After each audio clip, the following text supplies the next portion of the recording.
um dos assuntos do dia na área política, a definição do ex-juiz Sérgio Moro, agora pré-candidato ao Senado de forma oficial, fez o anúncio na manhã de hoje, chamou uma coletiva chique num hotel aqui em Curitiba, e aí, logo de cara, por meio de um vídeo, ele fez esse anúncio. Tava todo mundo esperando que ele fosse subir ali no palco, fosse dizer, eu vou ser candidato e tal. Não, veio num vídeo, uma gravação, bem esquema candidato, já estava bem no clima da campanha eleitoral já, quando esse vídeo demonstra lá a confirmação dele pela candidatura ao Senado. Então, segundo Moro, um dos motivos que o levou a querer essa vaga foi a possibilidade de sabatinar os candidatos a ministros do Supremo Tribunal Federal. Quem diria, hein? Quem vai trazer as informações pra gente é a nossa jornalista Manuela Niklevix. O anúncio vem cerca de um mês depois que Sérgio Moro teve a transferência do domicílio eleitoral negada pelo TRE de São Paulo.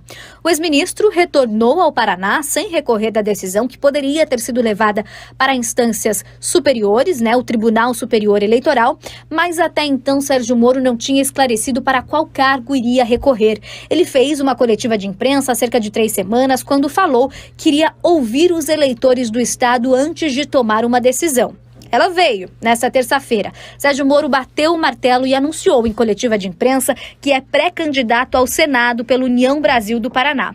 Estavam presentes no evento alguns candidatos pelo partido e também o deputado federal Neyley Prevot, que é presidente do Diretório Municipal do União Brasil, aqui em Curitiba. Felipe Francischini, que é o diretor estadual do partido, não pôde estar presente por conta de problemas de saúde. Em seu discurso, Moro reforçou a pauta do combate à corrupção e relembrou o início da Operação Lava Jato. Quando questionado por que da escolha da pré-candidatura ao Senado, falou que ouviu os eleitores, mas que também quer muito estar presente no Senado Federal nas próximas sabatinas. Há possíveis nomes para estar no Supremo Tribunal Federal. Na corrida pelo Senado, Moro deve disputar a vaga com o senador Álvaro Dias, do Podemos, que deve tentar a reeleição. Ele foi um dos seus primeiros padrinhos políticos, foi quem defendeu o nome do ex-juiz como pré-candidato à presidência quando Moro ainda estava no Podemos. Na maior parte das pesquisas eleitorais que levam o nome do ex-ministro como candidato ao Senado, Sérgio Moro aparece em segundo lugar nas intenções de voto. Logo atrás, justamente do atual senador Álvaro Dias. Mas é claro, em alguns cenários, levando em conta, por exemplo, a margem de erro, há sim empate técnico entre os dois pré-candidatos. Antes do anúncio, ainda na segunda-feira, Sérgio Moro esteve reunido com o pré-candidato ao governo do Paraná pelo PSDB, César Silvestre Filho, para costurar alianças. Ambos eram do Podemos, mas mudaram de partido. Já a esposa de Sérgio Moro, Rosângela Moro, advogada, também filiada à União Brasil, já havia confirmado na semana passada sua pré-candidatura a deputada federal pelo estado de São Paulo. Volto com vocês nos estúdios. Aí, portanto, as informações da Manuela, confirmação que surpreendeu um total de 0 pessoas, do Sérgio Moro aí ao Senado. Acho que ninguém tinha uma expectativa muito diferente, pelo menos quem acompanha a política de perto. E aí vale dizer o seguinte, o Moro já está inclusive trabalhando nas costuras, porque enquanto o Ratinho Júnior está lá em cima do muro sem decidir para que lado vai nessa campanha do Senado, se vai para algum lado, não vai apoiar ninguém, ele já foi almoçar com o César Silvestre, que é o pré-candidato do PSDB aqui no Paraná ao governo do estado. Ter foto e toda a pompa ali, daquela ideia de conversar. Inclusive, esse almoço não teria pego muito bem, não, em alguma ala do PSDB. Já existiram críticas a essa aproximação entre os dois, porém é fato. Estão afinados e procurando aí uma costura para as eleições. Então vamos lá, algumas observações a respeito disso, A Manuela citou ali a questão do Álvaro Dias ser o padrinho político do Sérgio Moro. O Sérgio Moro, há controvérsias, ele diria ali, porque ele rechaça essa ideia de que o Álvaro Dias é padrinho ou de que outra pessoa é um padrinho, embora todo mundo tem essa impressão do registro que ela fez, de que sim, o Álvaro Dias seria um padrinho dele, Porque ele diz que não, que ele tem a história dele, o currículo dele, e que a história dele que ele está levando para a campanha sem essa história de padrinho, de apadrinhado, de alguém que o puxou pela mão pela política. Bom, o revezamento das pesquisas é outro ponto importante, os dois aparecem muito próximos, talvez um à frente, dependendo do instituto, do momento, da forma de pesquisa eleitoral ou o outro, mas a eleição começa a se desenhar de forma bastante acirrada aqui no Paraná, principalmente para o Senado. E aí, Pedro, o que a gente pode esperar a partir desse anúncio? Agora é oficial, Sérgio Moro candidato ao Senado. Olha, o calor das eleições aqui no estado ele promete acontecer nessa disputa pela vaga ao Senado. Quando a gente olha as pesquisas e conversa com as pessoas, a sensação é que as eleições ali para o cargo de governador já estão bem encaminhadas. Muito dificilmente o ex-governador Requião ou qualquer outro nome que possa aparecer vai colocar em ameaça o conforto do Ratinho Júnior. Agora, a disputa no Senado tem ficado cada vez mais quente. E agora com a finalmente a decisão do Sérgio Moro de anunciar essa concorrência, a tendência, Rafa, é que os números dele melhorem. E por que eu falo isso? Muitas das pesquisas apontavam que o eleitor tinha dúvida se ele seria ou não candidato, mesmo naquelas em que ele aparecia muito próximo ao Álvaro Dias. Então agora você pode acompanhar dois fenômenos. As pessoas que tinham dúvida se essa candidatura se confirmaria, agora ela já tem uma tendência muito mais forte, ou pelo menos tem a resolução do Sérgio Moro dizendo que é candidato. E tem também agora as questões de que ele será sabatinado, perguntado, consultado sobre os temas que afligem ali um senador da República. Porque além dessa questão de poder sabatinar possíveis candidatos ao Supremo, tem uma série de outras funções e prerrogativas desse cargo. E ele vai precisar agora expor quais são as suas ideias para ela.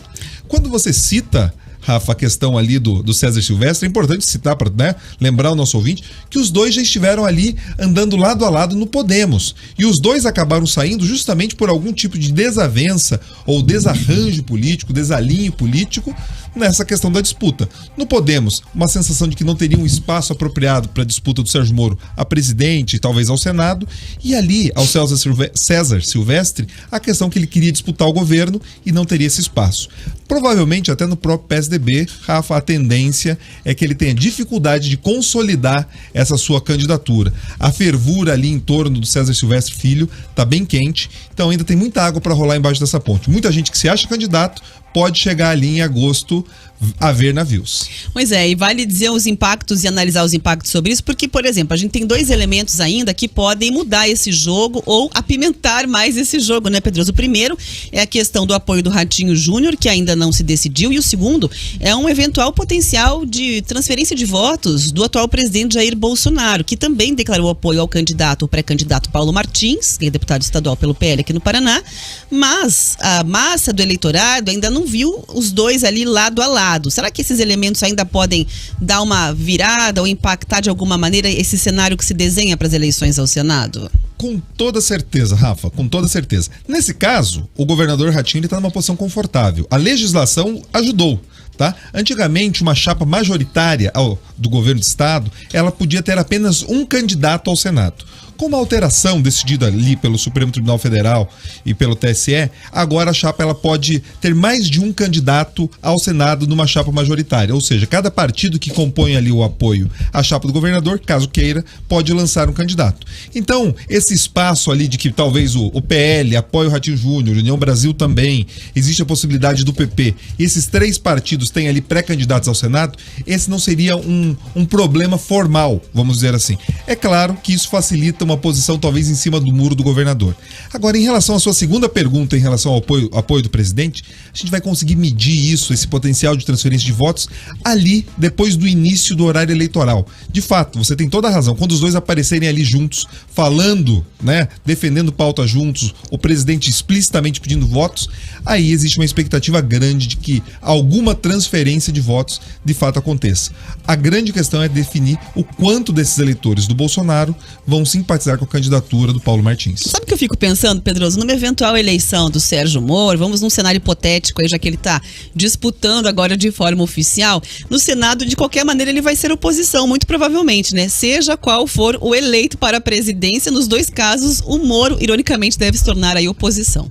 Exatamente. Hoje, caso, né, um dos candidatos que estão à frente nas pesquisas ganhe eleição, ele tende a ser oposição, porque ele não vai conseguir ter uma aliança com o candidato do PT e também é atual desafeto do presidente da República. A esperança dele é que a terceira via, que na nossa opinião, pelo menos na minha opinião, é Nath Morta, ganhasse. Ele tem uma relação muito próxima ali com a Simone Tebet, mas, olha, as chances dela conseguir ser eleita é muito parecida do que talvez eu possa ser escalado para a seleção brasileira. Vale dizer o seguinte, Pedroso, como é que fica a vida do Álvaro Dias agora? Essa história de padrinho, não é padrinho, e a confirmação do Sérgio Moro impactando aí em pesquisas. O Álvaro Dias, tradicional senador, quase que dito aquela corrida ganha já, né, para ele normalmente quando ele sai a disputa ao Senado, e agora vai enfrentar, depois de anos aí, um cenário diferente. Olha, isso mostra que a política ela é realmente dinâmica, né?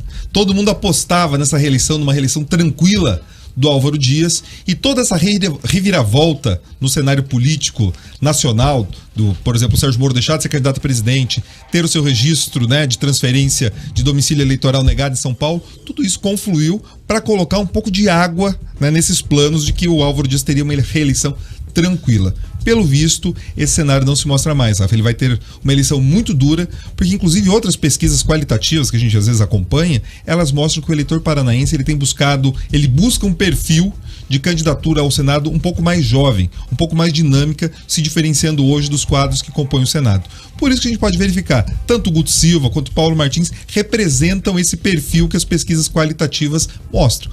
E o ouvinte aqui não é bobo, ele sabe que muitas vezes os partidos eles usam esse tipo de pesquisa para definir ali as suas estratégias. Rafa.